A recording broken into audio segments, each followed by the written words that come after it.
Welcome back to my channel. আশা করি বন্ধুরা তোমরা সবাই খুব ভালো আছো আর আমরাও খুব ভালো আছি।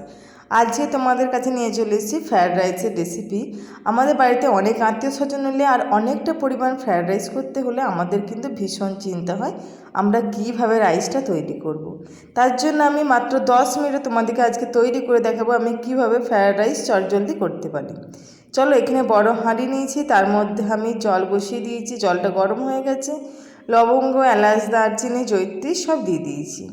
তার মধ্যে দিয়ে দিচ্ছি 1 চামচের মতো নুন। ব্যাস, সমস্তটা দেওয়া হয়ে গেলে জলটা গরম হতে আরম্ভ করে দিয়েছে। আর আমি চালটা তো ধুয়ে নিয়েছি। এখানে আমি 1 কিলো ওয়াগা কোম্পানির চাল নিয়েছি। আর এর মধ্যে দিয়ে দিয়েছিলাম সাদা তেল 3 চামচের মতন। চলো, পুরো চালটা আমি ভালো মতন করে ধুয়ে দিয়ে দিলাম। এবারে ভাতটায় ঢাকনা দিয়ে দেবো। যখন ভাতটা থেকে ঢাকনা থেকে বাষ্প বের হবে তখন আমি ঢাকনাটা খুলে দেব।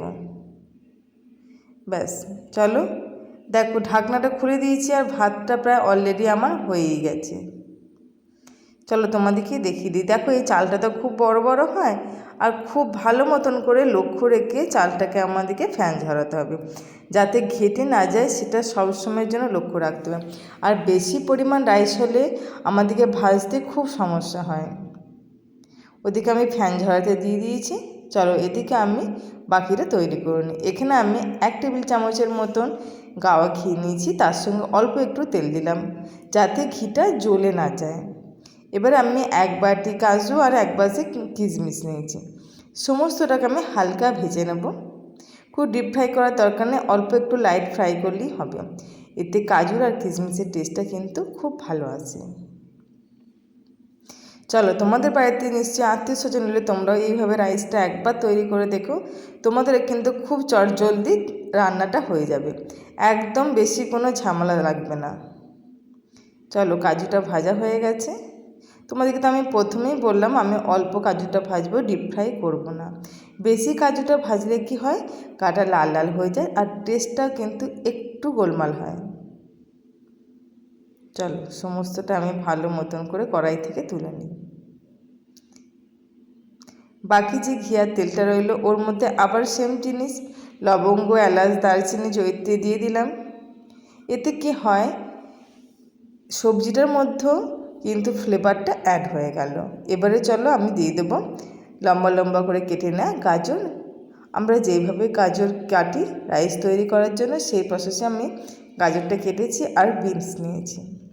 প্রথমে আমি এখানে একটা কথা বলি, গাজর আর বিনসের কালারটা ঠিক রাখার জন্য আমি এখানে দেবো অল্প একটু চিনি। তোমরা যে কোনো সবজি রান্নার সময় প্রথমে যদি কালারটার দিকে তোমার লক্ষ্য থাকে তাহলে অল্প চিনি দেবে, তাতে কালারটা তোমার ডিসকালার হওয়ার চান্স খুবই কম। বিশেষ করে রাইস টাইস করতে গেলে কালারটা কিন্তু খুব মেনশন হয়। আর এবার আমি দেবো অল্প একটু নুনটা দিয়ে গ্যাসের ফ্লেমটা লো রেখে আমি আস্তে আস্তে করে সবজিটা ভেজে নেব। এদিকে সবজিটা সিদ্ধও হয়ে যাবে আর ভাজাও হয়ে যাবে। চলো, এবারে আমি ঢাকনাটা খুলে নিলাম। ওইখানে আমার সবজিটা আমি ভেজে নিয়েছিলাম। দেখো ভাতটা কিন্তু খুব ঝরঝরা হয়ে গেছে, দেখতেই পাচ্ছ। এবার এই গরম ভাতের মধ্যে আমি দিয়ে দিচ্ছি চিনি পরিমাণ মতো প্রথম দফায়, তারপরে অর্ধেকটা সবজি আমি দিয়ে দেবো। সবজিটা দেওয়ার পর আমি অল্প করে নুন দেব আর ঘি দেবো। ঘিটা আমি এখানে মেল্ট করে নিয়েছি প্রথমে। ব্যাস, এবারে আমি একটু উপরকের জিনিস নিচে করে দিলাম, তাহলে তলার ভাতটা পেয়ে গেলাম। আবার চিনি দেবো, সেম প্রসেস, নুন, সবজি আর যেই ভাজা আমার বাদামগুলো ছিল সেই বাদামগুলো। এইভাবে আমি সমস্ত জিনিসটা এবারে উল্টে পাল্টে ভালো মতন করে মিশিয়ে নেব। একদম অনুষ্ঠান বাড়ির মতন ঝরঝরে আমার রাইস রেডি হয়ে গেল। এবার আমি ঢাকনা দিয়ে রেখে দেবো। পুরো ভাতটা গরমও থাকবে আর খাবার সময়তে বেশ সুন্দর করে আমি সার্ভ করে দেবো। আর উপর থেকে আরও বেশ খানিকটা আমি ঘি দিয়ে নাড়াচাড়া করে দিলাম, দিয়ে ঢাকনা দিয়ে দেবো। ব্যাস, থালি একদম সুন্দর ঝরঝরে আমার আজকের রাইস হয়ে গেল। তোমাদের বাড়িতে যত আত্মীয় স্বজনই আসুক তোমাদের আর রাইস করার কোনো চিন্তা রইল না। আমি যেহেতু এত বড় হাঁড়িতে কেমন সুন্দর চটজলদি রাইসটা তৈরি করে নিলাম, কোনো রকম ভাজার ঝামেলা নেই, মাত্র 10 মিনিটে তৈরি হয়ে যাবে। এদিকে তুমি রাইসটা তৈরি করবে, ওদিকে সবজিগুলো বাদামটা ভেজে নেবে, ব্যাস ভাতের ফ্যান জ্বালাবে আর তৈরি হয়ে যাবে রাইস। দেখো সুন্দর করে আমি একটু সাজিয়ে দিয়েছি। ছোটো থেকে বড় সবার তো রাইস খেতে ভীষণ পছন্দ করি। আজকের রেসিপিটা এখানে আমি শেষ করছি। তোমরা ভালো থাকবে, সুস্থ থাকবে, অন্য কোনো ভিডিও নিয়ে আবার আসবে।